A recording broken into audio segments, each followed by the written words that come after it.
3장 1절에서 6절 말씀입니다.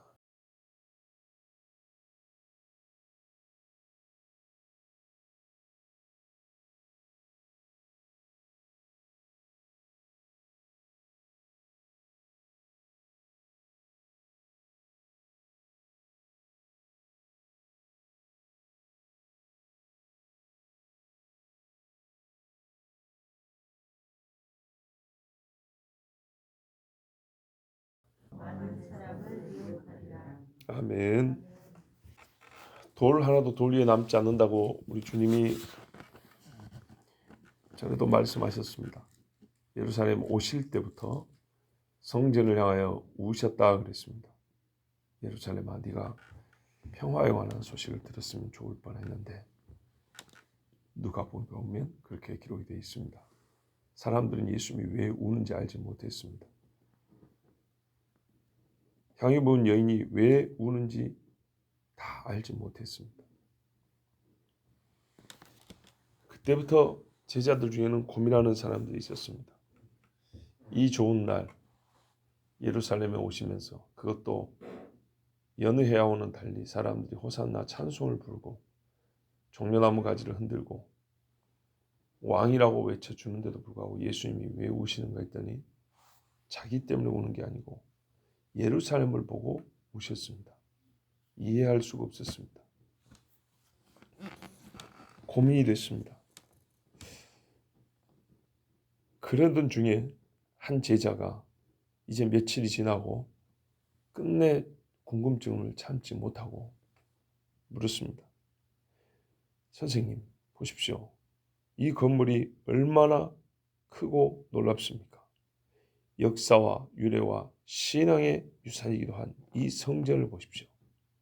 한때는 빼앗기고 불이 탔지만 하나님의 섭리로 다시 세워지고 저 이방 사람 같은 헤롯조차도 성전에 큰 돈을 부어가면서 멋지게 다시 꾸며주지 않았습니까? 그뿐입니까? 여기에 쓰인 돌들을 보십시오.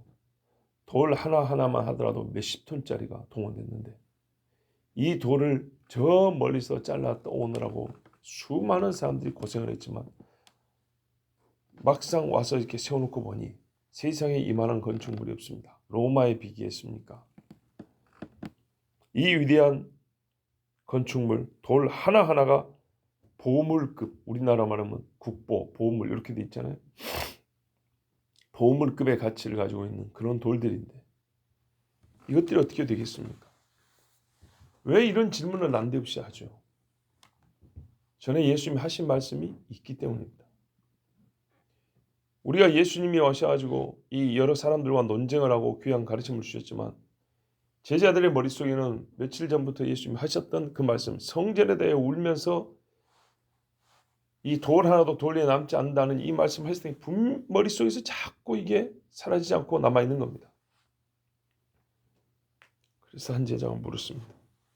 정말 필요한 질문이었고 우리가 반드시 대답을 드려야 할 질문을 했습니다. 심령이 요동하고 마음에 해일이 덮는 것 같은 이제 대답을 들을 각오를 하고 물었습니다. 우리가요, 하나님 앞에 물어야 할 질문이 있고 드려야 할 말이 있습니다. 아무리 힘들고 괴로워도 묻고 대답해야 될 말이 있습니다. 이 건물을 보십시오. 이것들이 선생님이 저번에 하신 말씀처럼 정말 무너지겠습니까? 속뜻은 그런 말이죠. 성전이 뭡니까 도대체? 우리의 신앙입니다. 곧 하나님이 우리를 버린단 말입니까? 우리 지금 자기들 신앙에 대한 자신감이 있어요. 옛적에 하나님이 이 성전을 한번 버리고 태울 때가 있었는데 우리가 그 정도 그 지경의 신앙이란 말입니까? 우리는 그렇게 생각하지 않습니다. 건물 자체에 가치가 있어서 하나님을 태울 일도 없고 또 우리가 그것을 태울 정도로 신앙이 엉망이라고 생각하지 않습니다. 오늘도 보십시오. 2월달에 얼마나 많은 사람이 모였는가. 이게 이 제자들의 마음입니다. 그때 예수님이 다시 말씀합니다. 네가 이 큰 건물들을 보느냐. 돌 하나도 돌 위에 남지 않고 다 무너뜨려지리라. 산산조각 내버린다는 얘기입니다. 하나님으로부터 손에 사람이 떼지 않은 돌이 와서 큰 신상을 박살내버리고 신상에서 쪼개진 돌이 사라져버리고 그 돌이 이게 뭐니까 신상을 깨뜨린 돌은 천지에 가득하다 그랬습니다. 말하자면 다니엘에 예언된 그 일이 먼저 성전에 일어난다는 얘기죠. 예수님의 말씀은 그렇게 들립니다. 성전이 심판을 받는다는 얘기냐? 성전이 곧 그 신상이 의미하는 세상 제국과 같다는 뜻이냐? 같다는 말씀입니다. 예수님이 그냥 무너뜨려진다 이렇게 반복을 하셨습니다. 사전 설명은 없습니다. 왜냐하면 이미 다 설명은 끝냈기 때문입니다. 성전에 관하여 얼마나 많은 설명을 했습니까? 성전이 강도의 구렬이 되었다 하면 설명이 다 된 거 아닙니까? 하나님의 영이 떠났습니다. 이제는 남은 건 심판밖에 없습니다. 우리가 대답이 길면 거기서 피할 구석을 찾기가 쉽습니다. 단도직입적으로 딱 잘라 말하면 피할 데가 없습니다. 예수님이 하신 말씀은 그저 반복입니다. 무너진다. 왜요? 왜에 대한 길게 말할 이유가 없다 이제. 너희가 보고 들은 바 성경에서 뭐하는 거 봤지 않냐? 내가 성전을 향하여 무엇이라고 설명한 말을 이미 들었지 않냐? 더 이상 고상하고 더 이상 복잡한 설명을 들을 생각하지 말고 그것이 답이다. 문제는 결말의 정도와 강약에 대하여 우리가 뭔가를 좀 다운시키려는 마음을 갖고 자꾸 이런 질문을 한다는 겁니다. 그래서 반복되는 질문 가운데 형량이 좀 낮춰지길 바라는 거예요. 예수님의 말씀 분명합니다. 예루살렘이 무너진다. 왜 이렇게 하나님이 하시느냐? 이대로 두면 오히려 이 건물 때문에 더 많은 죄를 짓고 더 많은 사람이 지옥에 가기 때문입니다. 아주 쉬운 이야기입니다. 성전이 세워져야 될 이유는 하나님께로 인도하기 위함인데 하나님께 인도하기 위한 건물이 죄의 구렬이 되면 그 어떤 건물보다도 지옥으로 사람들을 끌고 가는 강력한 갈고리가 된다는 얘기입니다. 교회가 하나님 앞에 사람들을 인도하는 조직이요. 신앙인들의 모임이 되어야 되는데 교회가 변질되면 교회에 들어오는 사람은 들어올 때는 깨끗한 모임인데 들어오면 아주 강도들이 잡아가지고 굴속으로 끌어가는 것처럼 지옥으로 끌고 가는 소굴이 됩니다. 사람들이 이곳에서 이 타락한 성전에서 뭘 할지 생각해 보세요. 귀신 섬기는 것처럼 하나님 섬깁니다. 그러면 성전이 무엇이 될까요? 무엇? 예수님이 답을 줬습니다. 강도의 구렬이라고 그랬습니다. 강도들이 집단적으로 거주하는 굴이라는 얘기입니다. 이렇게 예수님이 대답을 하고 이제 계속 가시다가 감람산에서 쉬십니다. 산에 올라서 힘들잖아요. 딱 쉬어가지고 성전 쪽을 바라보고 있는데 두 형제가 나왔습니다. 베드로, 안드레, 야고보, 요한. 형제들 둘둘해서 4명이 나왔습니다. 형제들도 마음이 맞은 모양이죠. 예수님의 결론에 대하여는 거절할 수가 없습니다. 그래도 참 신앙이 괜찮습니다. 성전이 무너진다 소리는 유대인들에게는 청천벽력입니다. 우리나라 말하면 순범교회 박살내버리고 온누리교회 깨버리고 저기 뭡니까? 감리교회 제일 큰 교회 뭐 금란교회 다 지진으로 무너뜨려버린다. 사랑의 교회 불태워버린다. 이런 말을 들으면 여러분 무섭지 않습니까? 그런데 이거보다 훨씬 큰 겁니다. 세상 유일의 성전입니다.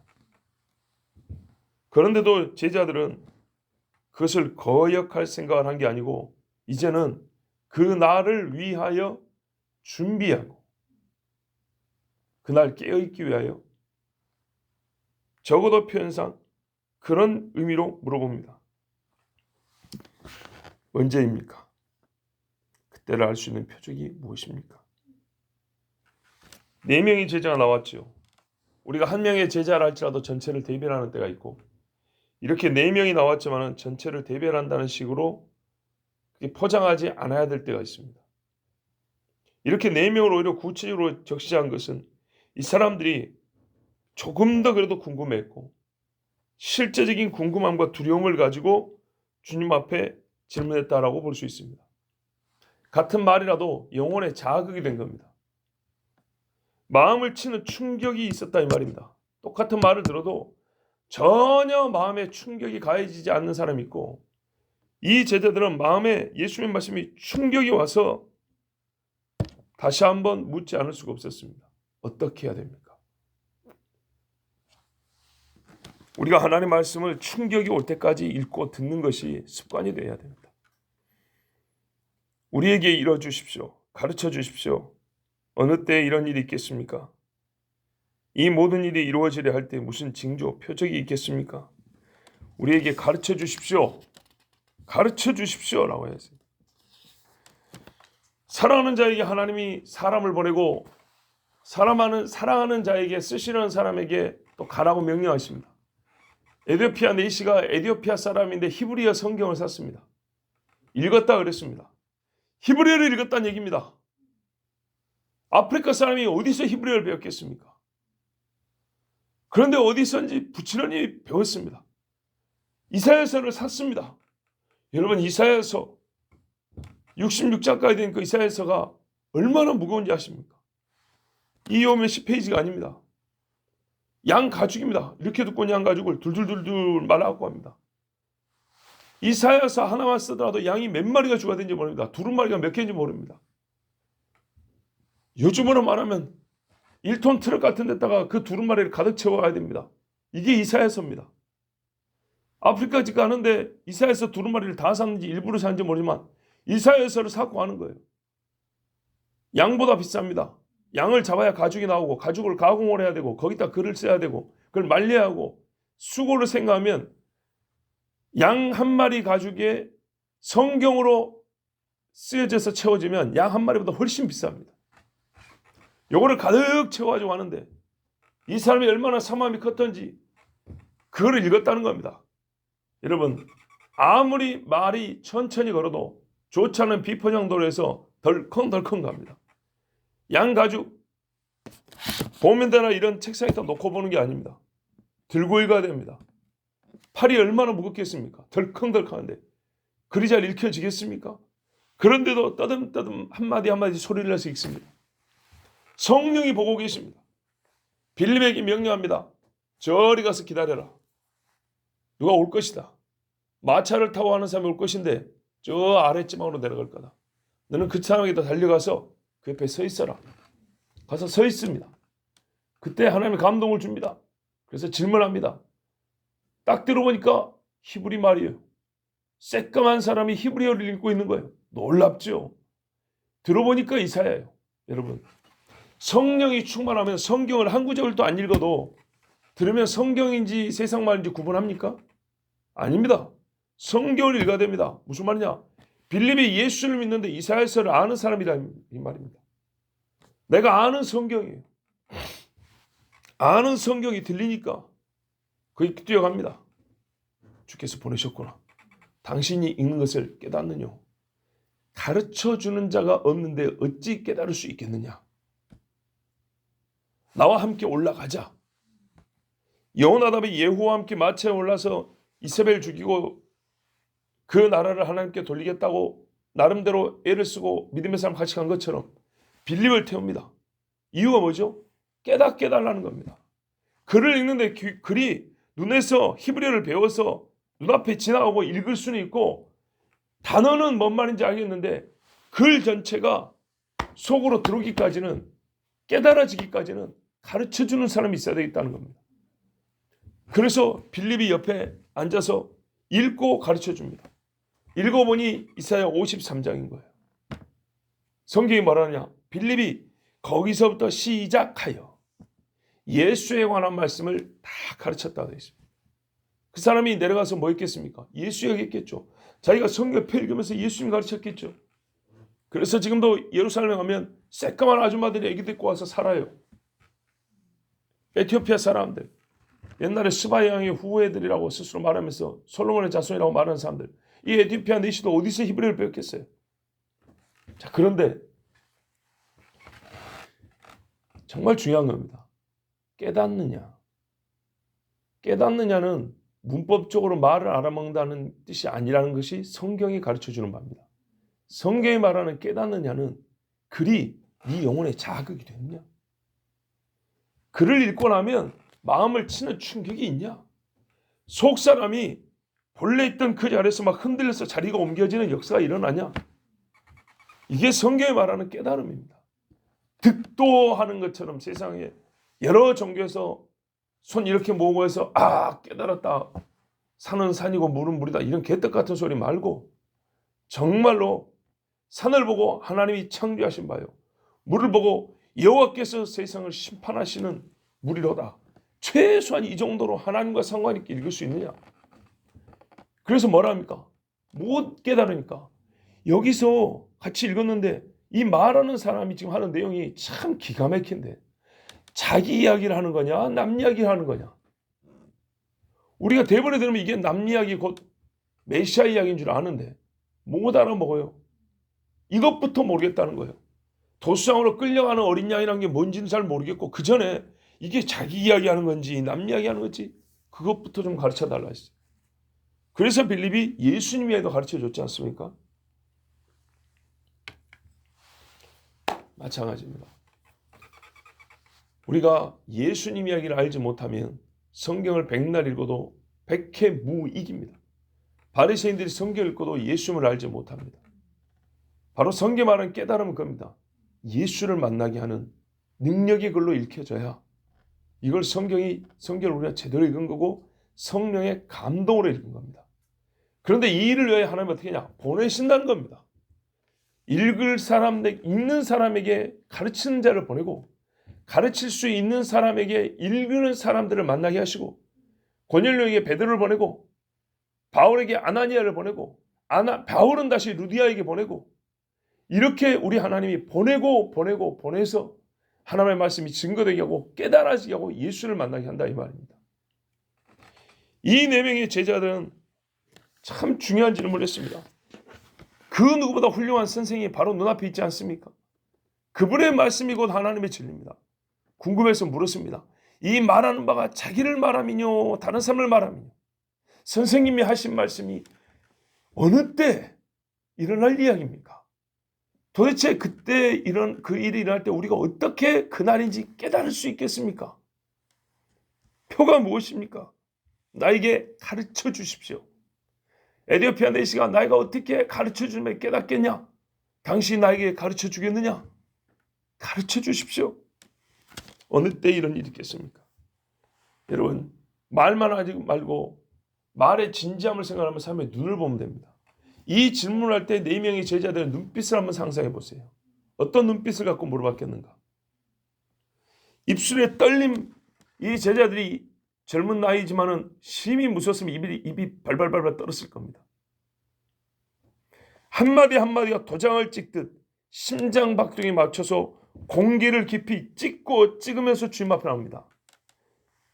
떨리는 것처럼 선생님 어느 때에 이런 일이 있겠습니까? 여기서 이까지 말이 오는데 공기를 도장 찍듯이 하나씩 쿵쿵쿵 찍고 예수님께 들려오는 것처럼 일생일대의 최고로 중요한 질문을 하고 있는 때입니다. 이 모든 일이 이루어지려 할 때 무슨 징조가 있겠습니까? 이 질문에 전제가 있습니다. 하나님의 역사, 특히 심판은 징조 없이 이루어지지 않는다는 겁니다. 선지서들을 보십시오. 예고 없이 징조 없이 일어난 일이 한 번도 없습니다. 그래서 아모스도 말하죠. 내가 할 일을 선지자들에게 가리고 그들에게 말하지 않고 행하는 법은 없다. 우리 주님이 그렇게 말씀합니다. 항상 그랬습니다. 하나님의 역사는. 특히 심판은 표적이 미리 보여졌습니다. 노아의 방주부터 보세요. 수십 년 동안 방주를 짓습니다. 이렇게 해서 하나님께서는 한 사람이라도 구원하기 위하여 미리미리 표적을 보여줍니다. 알지 못하게 임하는 재앙은 사실 없습니다. 수십 년 수백 년 동안 사인을 줄 때 눈을 감고 있었기 때문에 깜짝 놀라지. 그래서 성경에 뭐라 합니까? 주님 올 때도 도적같이 임한다 그러죠. 근데 그 앞에 징조를 말해놓고도 도적같이 임한대요. 왜 그래요? 그 징조를 무관히 여겼기 때문입니다. 그러나 너희는 빛의 아들이요 너희에게는 도적같이 임하지 못하리니 날과 시를 안다는 게 아니라 표적과 징조를 너희는 깨닫기 때문에 도적같이 임하는 게 아니라 그랬습니다. 사람이 눈을 감지만 않으면 귀만 박지 않으면 마음이 굳어가는 것을 방치하지만 않으면 다 보고 듣고 느낄 수 있습니다.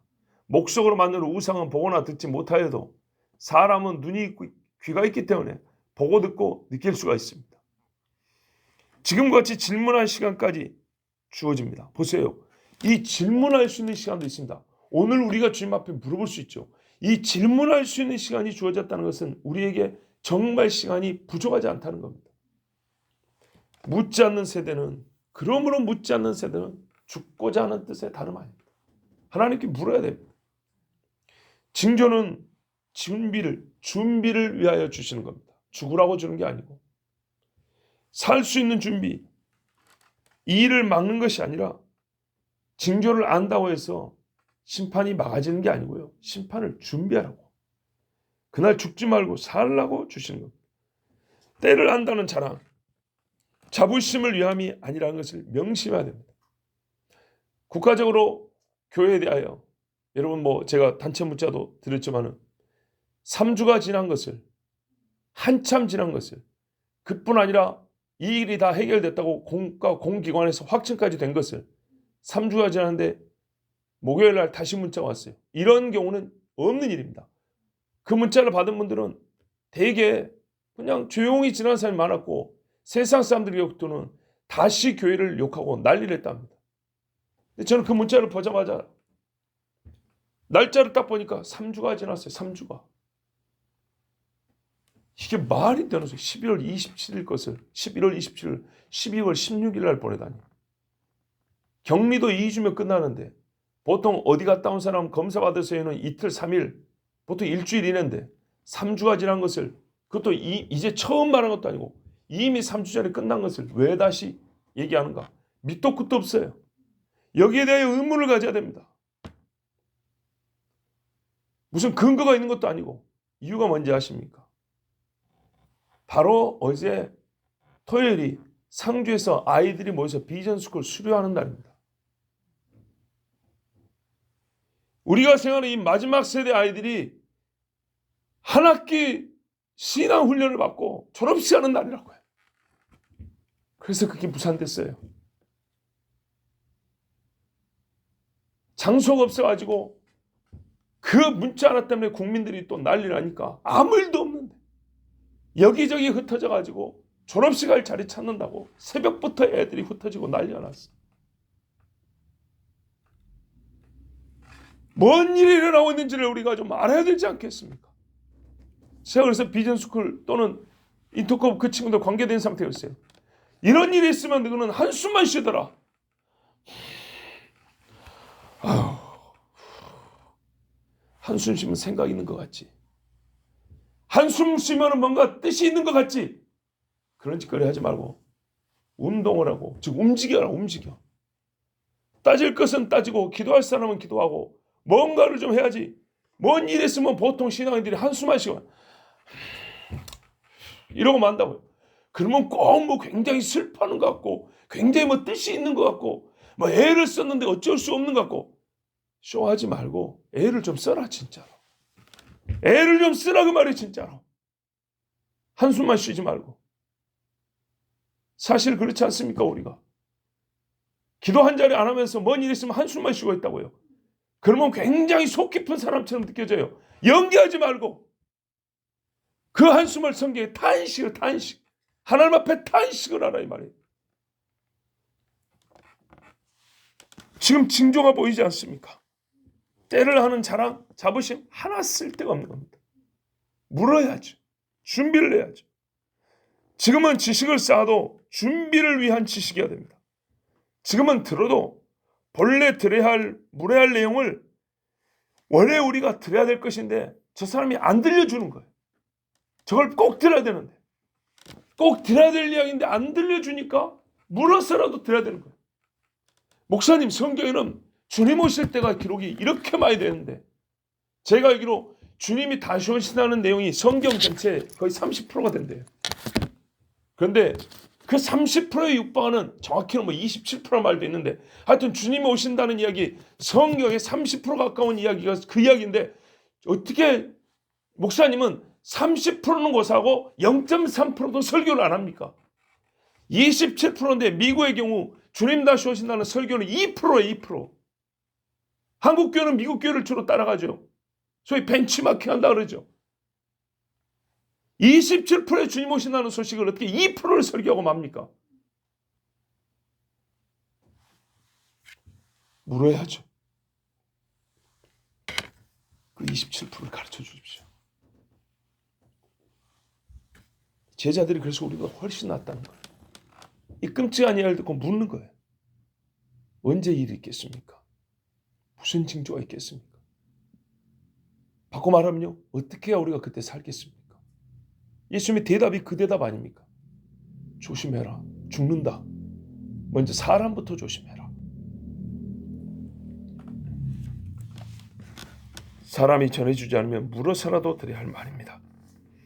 아무 것이나 주는 대로 듣지 말고 호기심 채우는 말 따라가지 말고 살기 위하여 묻고 살기 위하여 들어야 될 때입니다. 예수님이 말씀하십니다. 너희가 사람의 미혹을 받지 않도록 사람이 너희를 속이지 못하도록 하라. 분명히 속이려 들 겁니다. 먼저 속지 않도록 너희 귀를 열고 머리에 총명을 갖고 있어야 된다. 환경을 생각하기 전에 그날의 환경 전에 사람이 문제입니다. 징조의 해석을 달리하는 사람, 결과에 대하여 방심과 무관심을 조장하고 하나님과 다른 말을 하는 자들, 내 생각을 뺏어가는 자들 조심해라 그 말입니다. 미혹, 속임이 있습니다. 교묘히 속여가서 마땅히 물어야 할 질문을 못하게 하고 드려야 할 대답을 못 듣게 하는 사람들이 있습니다. 최고의 속임은 현재 제기된 문제와 상관하여 볼 때, 즉 어느 때 이 성전이 무너집니까? 라는 이 질문과 상관하여 볼 때 성전이 그대로 있을 것이라는 말이 최고의 속임입니다. 교회는 영원하며 우리의 신앙은 끝까지 좋을 것이며 이 거대한 건물에 여호와의 영광은 크게 임하고 떠나지 않을 거라는 거짓말들입니다. 시멘트가 수천 톤이 더 들어간 것과 더 비싼 음향 장비와 더 밝은 조명이 들어간 건물이라는 것이 도대체 무엇입니까? 말 그대로 그겁니다. 비싼 것이 더 들어간 건물일 뿐입니다. 하나님의 영이 운행하는 건물이 아니고 하나님의 말씀이 사람들 사이에 교통하는 단체가 아니고 더 화려한 옷을 입은 사람들이 있는 곳이고 더 높게 지은 건물일 뿐입니다. 예루살렘 성전과 그 성전 안에 있는 사람들, 하나님 볼 때는 더 더럽고 가증한 것들일 뿐입니다. 크다고 항상 더럽다는 얘기가 아니라 예루살렘마저도 이렇게 될 때 우리가 도대체 우리 눈에 보이는 크고 화려한 건물이나 높은 지위에 있는 사람들 앞에서는 아무것도 아니란 얘기입니다.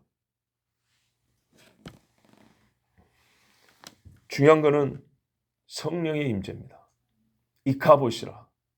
여호와의 영이 떠나고 여호와의 법궤가 떠나버렸습니다. 무엇이 건물을 존귀하게 합니까? 무엇이 사람을 존귀하게 합니까? 제 아무리 높은 지위에서도 천박하게 그지없는 사람이 있고 길거리에 노숙을 해도 그 사람의 언어를 딱 들어보면 사람이 참 품위가 있는 사람이 있습니다. 돈이 없어서 노숙을 하지 사람이 가치가 없고 사람이 천박해서 노숙을 하는 게 아닙니다. 사람을 빛나게 하는 것도 성령의 임재입니다. 가장 본질적인 차이는 성령의 임재와 동행에 있습니다. 빌립이 존귀하게 여김을 받은 것도 성령의 임재고 베드로가 나중에 선생 소리를 듣는 것도 성령의 임재입니다. 바울이 최고의 사도라고 불려진 것도 성령의 임재입니다. 만군의 여호와 이스라엘의 하나님께서 이와 같이 말하노라. 너희 중에 있는 선지자들에게와 점쟁이에게 미혹되지 말며 너희가 꾼 꿈도 고지 듣지 말라. 내가 그들을 보내지 아니하였어도 그들이 내 이름으로 거짓을 예언함이라. 여호와의 말씀이라. 예레미야에 주신 말씀입니다. 예레미야와 반대로 얘기했습니다. 끌려가지 않으리라. 끌려가도 2년 만에 다 돌아오리라. 천만의 말씀. 70년. 하나님은요 뿌린 대로 거둔다 했죠. 70년이 어떻게 계산이 나왔다고요? 일주일에 한 번 안식일을 어긴 것을 모아보니까 70년이네요. 7분의 1이잖아요. 그러면 얼마 동안 안식일을 안 지켰다고요? 적어도 490년. 490년 동안 안식일을 똑바로 안 지켰어요. 지나간 500년 안식일 안 지키면 70년 종살이 하는 거예요. 땅이 안식을 누리지 못한 시간만큼 그 땅을 쉬게 한다 그랬어요. 우리가 주일날 정확한 안식일의 날은 아니지만은 동일한 의미를 가지고 특별히 우리 주님이 부활하신 이 참된 영혼의 안식을 주신 이 날을 무시하고 시간을 보내버리죠. 하나님이 그 영혼들을 치고 그 영혼들을 멀리 어쩔 수 없이 돌릴 수밖에 없어요. 왜? 그로 말미암아 쉬지 못한 땅을 쉬게 하려고는 그를 그 땅에서 빼내야 돼. 70년을 안식을 하지 못했으면 7분의 1, 10년 동안 그 땅을 안식하게 하나님이 하신다는 걸 알아야 됩니다. 많은 사람이 내 이름으로 와서 이르되 내가 그라, 누구죠? 그리스도라, 메시아라 하여 많은 사람을 미혹하리라. 우리말로 속인다입니다. 거짓말쟁이 주제에 가장 큰 권위를 빙자합니다. 사기를 쳐도 크게 친다 이 말입니다. 옛날에는 나는 하나님이 보낸 선지자라 그랬습니다. 나는 꿈꾸는 자라 그랬습니다. 근데 마지막 때는 그 어느 때보다 누가 많다고요? 메시아가 많답니다. 그리스도가 많답니다. 잘 들어보십시오. 나는 예수라가 아닙니다. 나는 그리스도라 한다 그랬습니다. 그러면 예수가 뭐 그리스도와 다르냐? 같지요. 그런데 이거는 우리가 예수가 그리스도라는 걸 믿는 사람 입장에서는 동일이지만 유대인들에게는 다른 말입니다. 유대인들에게는 예수가 그리스도가 아닙니다. 그렇기 때문에 나는 예수라면 몰매 맞고요. 나는 그리스도라 하면 속일 수가 있습니다. 누가 메시아이냐? 그들에게 아직 정해지지 않았습니다. 대부분의 유대인에게는 아직 누가 그리스도이냐가 정해지지 않았기 때문에 A가 와서 그리스도라, B가 와서 그리스도라, C가 와서 그리스도라 그럴 수 있습니다. 소위 기독교 국가에는 어떻게 되냐? 내가 예수라. 이래야 사람들을 크게 속일 수 있겠죠. 유대인들에게는 내가 예수라가 아니라 내가 그리스도라. 그래서 마지막에 적그리스도는 뭐라 그래요? 내가 예수라고 말하지 않습니다. 나는 그리스도라. 그래서 적그리스도. 그 그리스도라고 불리는 사람의 이름은요, 예수가 아닙니다. 예수가 아닌 그리스도라고 불리는 그를 쫓아가게 됩니다. 그러면 기독교 국가는 어떻게 되죠? 그 사람을 뭘로 동일하죠? 그리스도이며 예수와 동일시하겠죠. 그러면 무슨 말입니까? 이쪽이나 저쪽이나 속임을 당한 게 매우 심각하다는 얘기입니다. 유대인의 자손이냐? 성경이 예언된 말을 쫙 살펴보고 그가 그리스도인가 아닌지 확인해 봐야 됩니다. 왜? 전에도 가짜들이 많았기 때문에. 근데 그것을 유대인들이 마지막에 제대로 할 능력을 갖지 못해요. 기독교 국가는요. 이미 우리는 예수를 믿는다고 하면서도 저 사람이 그리스도하고 쫓아가는 사람이 있대요. 뭐죠? 배도한다는 겁니다. 예수를 어떻게 믿는지 알 수 없는 가짜 예수쟁이들이 수두룩하다는 얘기입니다. 그런데 속임을 당한다. 그냥 대놓고 간판만 크게 붙여서 되는 게 아니고요. 그럴싸하게 속인다는 거예요. 그래서 지금 나오는 가짜 한국판 예수들 말입니까? 2000년 전에 예수가 왔으나 부족한 것이 있으니 하고 자기가 새롭게 임한 예수인 것처럼 또 이렇게 말을 하죠. 무슨 마호메트처럼 말이죠. 예수가 선지자인 건 맞는데 그 다음에 더 깊고 놀라운 계시가 나를 통하여 주어져서 내가 마지막 선지자다 이딴 식이죠. 여러분, 그런데 놀랍게도 이 말들에 얼마나 사람들이 속아넘어간지 모릅니다. 교회가 현재 상태가 좋고 그것이 유지되리라? 아니요. 옛날보다 미혹이 더 크다는 말은 교회가 등치는 컸지만 힘이 없다는 얘기입니다. 유지할 수 있는 기법과 기구와 장치를 구비하면 교회는 부흥할 것이고 교회는 지켜질 것이고 그렇게 사람을 속이면서 오히려 돈하는 장사치들이 많아집니다. 무너질 것을 온전하리라. 주께서 지키시는 자들과 보호하시는 교회는 주님과 주님이 가르치신 말씀과 상관없이 사람들이 애썼고 수고했고 과거에 헌신한 흔적이 있고 그래서 교회가 여전히 남아있을 것이라 천만의 말씀요. 과거에 헌신한 사람들은 그 헌신 갖고 다 죽었어요. 하나님 앞에 상급 다 받았어요. 언제 하나님이 400년 전에 무너진다 그랬습니까? 지금 무너진다 그랬지. 지금 너희 신앙이 문제가 있으니까 지금 너희가 예수를 안 믿으니까 무너진다 그랬지. 언제 솔로몬이 신앙이 없다 그랬습니까? 다윗이 믿음이 없다 그랬습니까? 시드기야 네가 믿음이 없다고 말하고 여호야긴 네가 배도했다 그랬지. 여러분 주님께 물으십시오. 묻지 않는 자는 듣지 못합니다. 분명한 사실입니다. 이제는요 하나님께 묻지 않으면 절대 듣지 못합니다. 듣고자 하지 않으면 말씀 주지 않습니다. 평시에도 마귀 가서 가라지를 뿌리고 마귀새끼 와서 주워 먹어버린다 그랬습니다. 근데 이 마지막 때 그 중에 27% 중에 2% 던지는 그 알곡을 마귀가 그대로 두겠습니까? 양이나 많아야 주워가는데 시간이 많이 걸리죠. 조금 던져주는데 그거 주워가는데 얼마나 금세 주워가 버리겠습니까? 때를 놓치지 마시고 하나님께 묻고 들으십시오. 물을 마음이 없는 사람에게는 들려지지 않습니다. 두려움을 느끼지 못하는 자에게는 가장 안전하다고 느끼는 중에 최악의 공포를 맞이할 겁니다. 이게 바로 도적같이 만다는 겁니다. 지금이 아직도 구원받을 수 있는 기회인 것처럼 물을 때입니다. 지금 물을 수 있다는 것은 주님께 대답을 듣고 준비할 수 있다는 겁니다.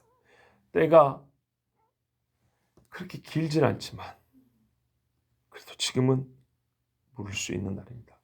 예수님 이틀이나 3일 있으면 십자가에 못 박혀. 그 2, 3일 남았는데 지금 물었습니다. 이때를 놓치면 묻고 싶어도 못 묻습니다.